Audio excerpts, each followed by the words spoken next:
Lectura del Santo Evangelio según San Mateo.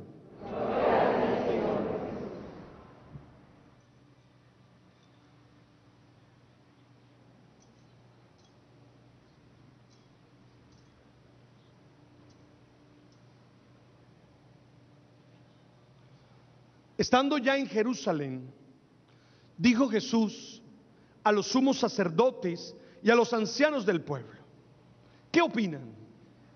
Un hombre tenía 2 hijos. Un día se acercó el primero y le dijo: hijo, hoy vas a trabajar en la viña. Pero él respondió: no quiero. Sin embargo, después se arrepintió y fue. Se acercó también el segundo hijo y le dijo lo mismo. Y él respondió: sí, Señor, pero no fue. ¿Cuál de los 2 hizo la voluntad del Padre? Ellos respondieron: pues el primero. Entonces les dijo Jesús: les aseguro que antes que ustedes van a entrar al reino de los cielos, los pecadores públicos y las prostitutas. Porque cuando vino Juan el Bautista para indicarles el camino de la justicia, ustedes no le creyeron, mientras que los pecadores públicos y las prostitutas sí le creyeron. Y ustedes, aún después de ver esto, no se arrepintieron ni le creyeron. Palabra del Señor.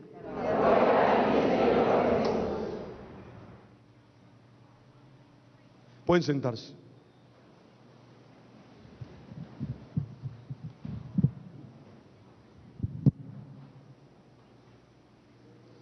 Una palabra hermosa, como siempre, pero no solo hermosa, sino que además de eso muy instructiva. Nos dice mucho para nuestra vida, nos dice mucho para nuestro corazón.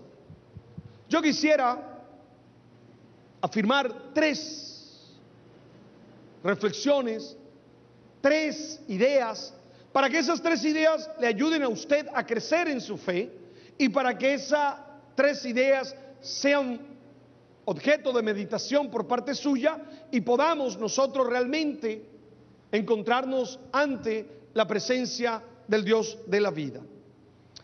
El primer tema que quiero compartir con ustedes nace en la voluntad de Dios. ¿Qué significa ser la voluntad de Dios? Esa es la primera situación, la primera reflexión que quiero tener con ustedes. Oigan, mis hermanos, lo primero que quiero hacer es ubicar el Evangelio de Mateo. Mateo, como les he venido diciendo en estos días, le escribe a una comunidad concreta. Y ustedes saben que para poder entender un texto, uno tiene que darse cuenta cuál es el contexto en el que ese texto fue escrito, en el que ese texto fue expuesto. Nosotros nos damos cuenta que Mateo le escribe a una comunidad judeocristiana, es decir, a unos judíos que se habían hecho cristianos. Y seguramente esta enseñanza de Jesús que Mateo trae tiene que ver con lo que vivía en ese momento la comunidad de este evangelista.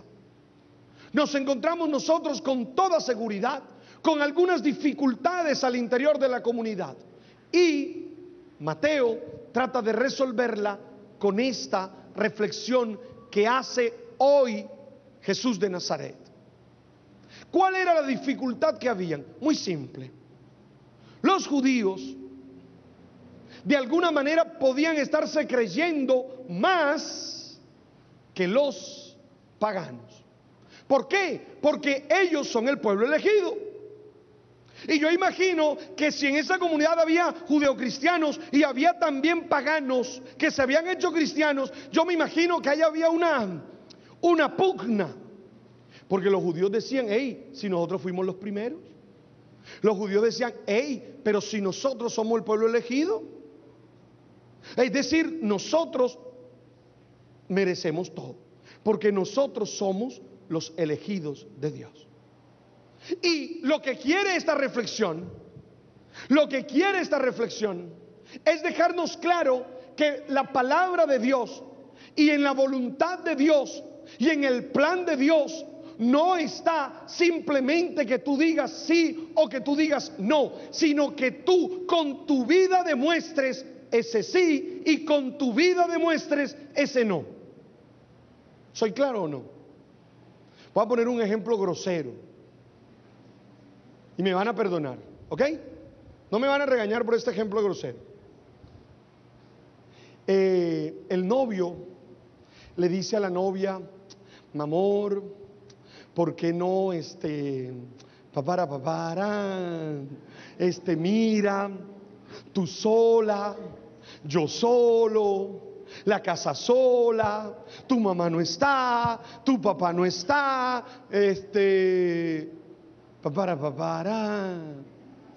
¿ah? ¿Qué es eso? Y ella le dice: no, papi, no, y se va quitando la camisa. No, y se va. ¿Usted qué cree que le está diciendo? ¿Que no o que sí? Dígame la verdad.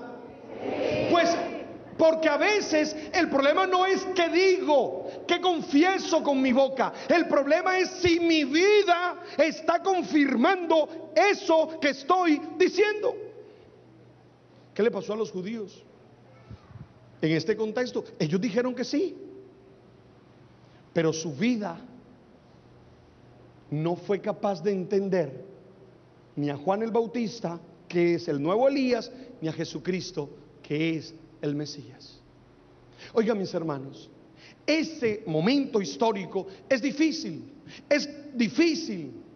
porque yo me imagino que para ellos debe ser muy complicado ahora escuchar que prostitutas y que pecadores que se han convertido y que han creído en Jesús entrarán primero al reino de los cielos que ellos. Me parece difícil, a ellos les tiene que parecer muy complicado, porque ellos estaban seguros de la salvación. Pero es que usted tiene que mostrar que merece con su vida, que permanece mejor en su vida ese regalo que Dios le ha hecho, ese regalo de salvación que Dios le ha dado. Cuidado, cuidado, porque muchos de ustedes dicen: yo nací católico, yo vivo católico, pero usted vive la fe católica. Porque es que el problema no es decir, a mí me saca de quicio cuando la gente dice que yo soy católico pero no practicante. Eso es más o menos como decir: yo soy hombre pero no ejerzo. Eso es rarísimo. Es que la experiencia católica, la experiencia de fe cristiana no es una palabra, es una vida vivida. No es una palabra, es una vida vivida que usted no puede olvidar, que usted tiene que tener presente, que usted no puede vivir a espaldas de eso. Mis hermanos, cuidado con la incoherencia frente al plan de Dios. Cuidado con la incoherencia frente a lo que Dios les propone. Usted no puede decir una cosa con la boca y otra con la vida. Si usted dice sí, que su vida sea, que no les vaya a pasar como al hijo segundo, ¿verdad? Que dijo: voy y no fue. O como a los muchachitos, a los jóvenes: mami, sí te hago caso, pero después hacen lo que quieren. No, mis hermanos, hay que tener coherencia en la respuesta. Hace verdaderamente el plan de Dios aquel que vive lo que Dios quiere, no aquel que solamente lo pregona. Porque nos hemos vuelto gente que habla pura, tú sabes. Yo a veces estoy hasta aquí de lo que la gente dice. En este país somos buenos para decir discursos, buenos para decirle a la gente lo que tienes que hacer. Mira, tú tienes que vivir así, tú tienes que actuar de esta manera, tú tienes que comportarte, somos muy buenos para eso. Pero el problema es que no se trata de hablar, se trata de vivir. Mire a los papás, las cosas que los papás dicen son buenas, el problema es si las viven. El problema es si las viven. El problema es si las viven.